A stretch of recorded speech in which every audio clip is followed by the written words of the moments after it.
What if I told you that the secret to quickly improving your flexibility involves not just your body, but your brain as well? Let me prove it to you by showing you these 4 kind of weird moves that will dramatically improve your forward fold in just seconds. And make sure you try all 4 to find out which one works best for you. So before we get started, let's test our forward fold to see where we're starting out, keeping your legs straight, bringing the upper body and lower body closer together.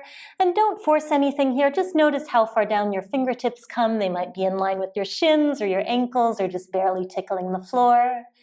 And once you've made a mental note of that, you can come back up and bring your hands onto your rib cage. So without moving anything in the lower body, start to reach the rib cage forwards and then tuck it back.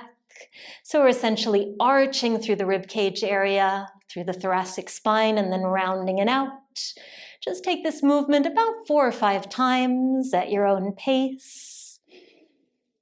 And then once you've done that, we'll retest our forward fold to see if, in spite of not stretching anything in our legs, whether like me, you may have noticed an improvement in your flexibility. And then round your way back up. And don't worry if you didn't notice a difference on this first move, because everybody is different and we've still got 3 moves for you to try. So we'll bring our hands back to our rib cage, and this time, rather than arching and rounding, start to shift the rib cage left and right. So again, it's just the upper body that's doing this motion, lower body stays still. 4 or 5 times, 2 each side should do it. No need to force anything. And you guessed it, we will retest our forward folds to see if this second move has made any difference for us. Have you noticed an improvement yet? Well, if so, then go ahead and hit that like button to let me know if these first 2 moves worked for you. So now we'll step up the complexity a little bit, bringing the hands back onto the rib cage once more and starting to trace some circles in one direction with that rib cage. And this is definitely easier said than done, really trying to isolate this movement to this part of the body. Just take 3 or 4 in one direction and then switch. And I'm sure you've already guessed that at the end of this movement, we will once again retest our forward folds and see what we've gained. Are you wondering how this works?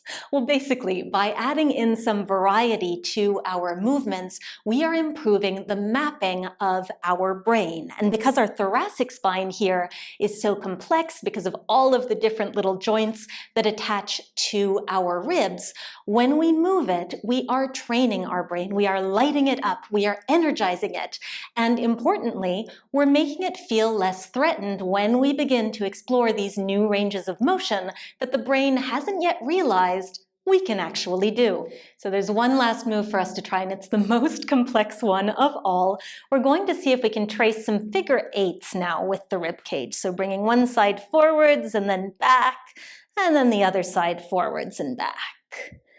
And again, we'll just do 3 or 4 in one direction and then see if we can reverse. This is really quite a challenging motion.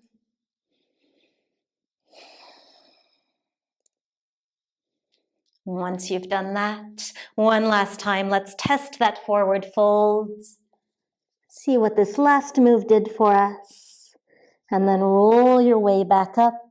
Now that you know which of these 4 moves works best for you, you can come back to it anytime you want a quick flexibility boost. To find out why touching your toes is such an important posture that we should all be able to do, you can watch this video right here. And linked in the description box below, you will find links to my flexibility workshop and complete program, which include lots more brain hacks just like this.